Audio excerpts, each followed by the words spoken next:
part of the reason why battle royales are so addictive and people play them so much is because of the denial of reward. The fact that you don't always win actually makes it like far more addicting.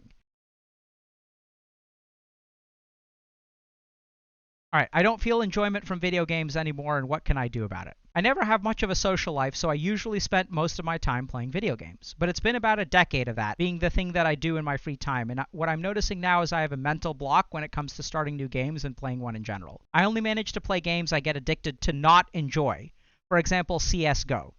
It's a time sink that I'm only ever able to play, and at this point, I can only play games for the sake of playing them. So I was just wondering if there was a way for me to not only be able to start games I want to play, but enjoy them too. So this is a situation where someone's been playing games for 10 years. They also have noticed that the only games that they can play are the ones that they don't enjoy. And they can't even start to play new games because they don't enjoy it anymore. And they actually want to learn how to enjoy games again. So we're going to start by sharing 2 or maybe 3 principles of neuroscience, and then we're going to go to some practical advice. So the first principle of neuroscience to understand, or maybe psychology, is that people have done numerous studies on why video games are addictive, okay? And so when I say addictive, what that means is, remember, an addiction is something that reinforces a behavior. And this will get to principle neuroscience too in a second.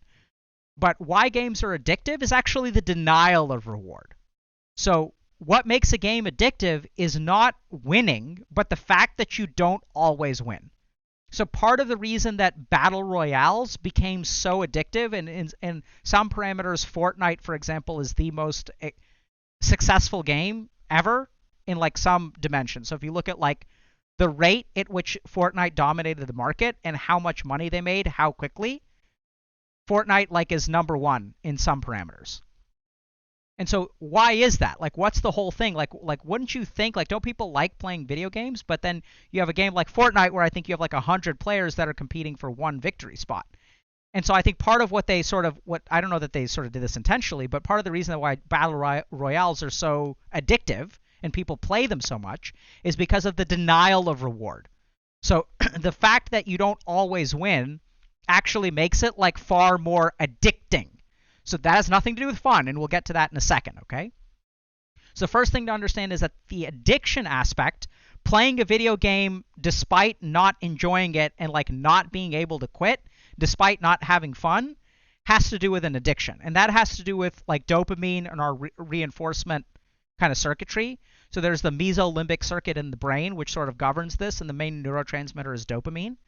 And so that's behavioral reinforcement, and the denial of reward strongly stimulates that system. It's also why gambling is so addictive, because you don't always win, right? So the random reinforcement schedule is more addicting than the consistent reinforcement schedule. The second thing to understand, if it's addictive, why don't I have fun? So the circuits in your brain that involve dopamine reward circuits and behavioral reinforcement are actually separate from the hedonic circuits of the brain. So the reward circuits and the hedonic circuits are technically separate. And this is kind of how we understand this, okay? So the hedonic circuits of the brain actually involve different receptors, and even use things like endocannabinoids and different compounds. So a lot of pleasure seeking and pleasure and enjoyment isn't necessarily the dopamine circuit. They're actually discrete circuits. Dopamine's also involved in pleasure because the brain isn't, it's not simple like that. There's just circuit 1 and circuit 2.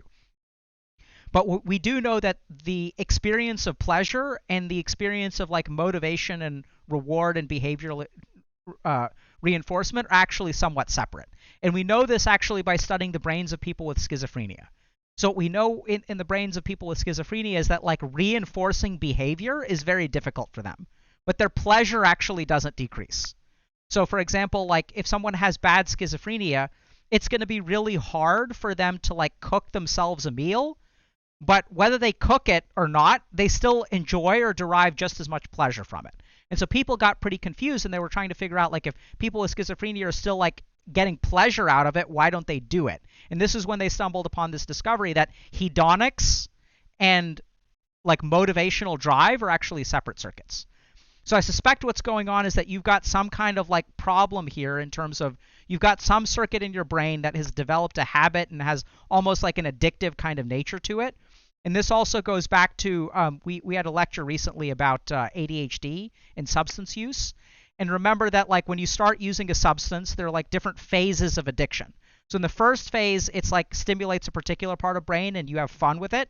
And then as an addiction sets into your brain, it actually travels from more of your like prefrontal cortex and mesolimbic system into your striatum, and it moves to a different part of your brain, and then it becomes a habit.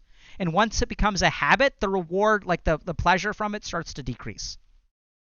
So we kind of see this a lot in long-term gamers where they're addicted to the game, but they don't even have fun playing it. Like even think about like MOBAs or like CSGO is a really good example of this, where like it's really easy to tilt. Like if you actually, take someone who plays 8 hours of games a day, the amount of positive feeling that they generate from playing the game is actually outweighed by the negative feeling, right? And so there's another kind of principle here where remember that the video game doesn't just give you pleasure, it also takes away pain from other parts of your life. So playing video game, this is something that's pretty consistent, is it kind of numbs out your mind and like protects you against the negative stuff. So those are a couple of interesting neuroscientific principles about, why you can get stuck playing a game and not even enjoy it and not be able to quit. The next thing is kind of naturally becomes, okay, so then what do you do about it? So the simplest way to stop playing games or even start, because this person's question wasn't how do I stop playing games, it's how do I start enjoying them again, is to actually do a dopamine detox. So we have a YouTube video about this, but I think that resetting all of those neurotransmitters and neurochemicals and like the ratio of like receptors to like what's being secreted, I've seen good progress happen in about 2 weeks for most people. So like don't play any video games and ideally steer clear of technology for about 2 weeks. No Reddit, no YouTube or anything like that. Grab a book. Like it helps if you kind of do this over like a vacation or something like that. We've got a whole video about it. But if you engage in a dopamine detox and reset your dopamine circuitry, like if you kind of like abstain from video games or other like short hanging technology for a period of 2 weeks, you will find that you're able to engage in more pleasurable activity and even games will start being fun again.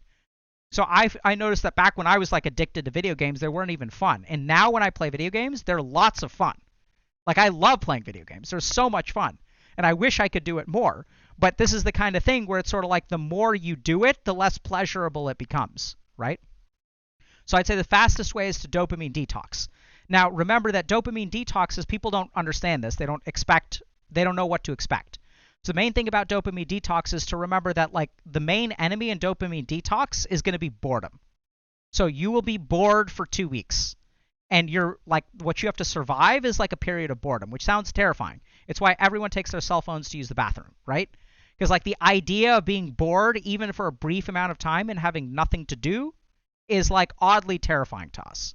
So if you guys want like an easy practice to prep you for a dopamine detox, it's very simple, but it's also kind of hard, but you can do it, is every time you go to the bathroom, don't take your cell phone. Don't take anything to do when you use your bathroom. Just go to the bathroom and just do the bathroom. And if you really think about it, it's like, oh my God, I need the cell phone so bad. But no, you don't. Like you'll be in there like 2 minutes, 5 minutes. Like if you're unlucky, like 10 minutes, right? You'll survive. It'll be okay. Right? And so like, you'll be fine.